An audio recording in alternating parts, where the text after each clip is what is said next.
That's my page a day calendar for today. I just thought of something else as I got back to my office that I didn't tell you in the other video. Now I'm going to put these up separate. Is that okay with you guys? Would you rather me just pop, a couple 3-minute videos up, or would you rather me take the time, put them both in iMovie, edit them together, and put up one 6-minute movie since they're on the same theme? You can let me know in a comment which type you prefer. But so we're playing this A to Z game, and I know it's with Daigakse, but it's fun and it gets them talking, and they use their brain a little bit to think about English. And so I was talking in the other video about how tough Q is, and the other thing is that they'll do is, like we were talking about countries, and they'll start to use katakana, Katakana English. And so they'll get to like the letter I for a country, and they'll be, oh, Igirisu.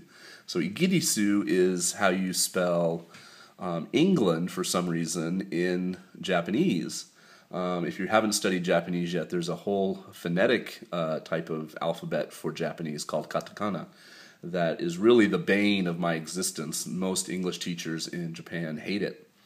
And, another famous one is Australia, or I can't even pronounce it like a Japanese person would, but it starts with an O in katakana.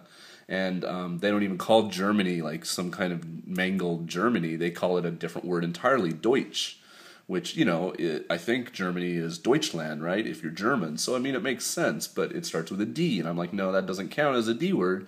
It's not English. So there was that whole thing.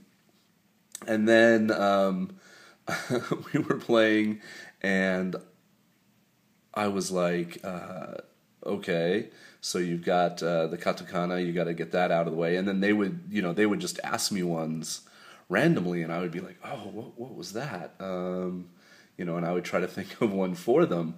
And I tried to give hints when I would think of something. And when you become an English teacher in Japan, you have to be good at giving hints without giving away, just saying the word. And also, you try to do it without using Japanese. So they're like, I can't think of anything for L for a city or place.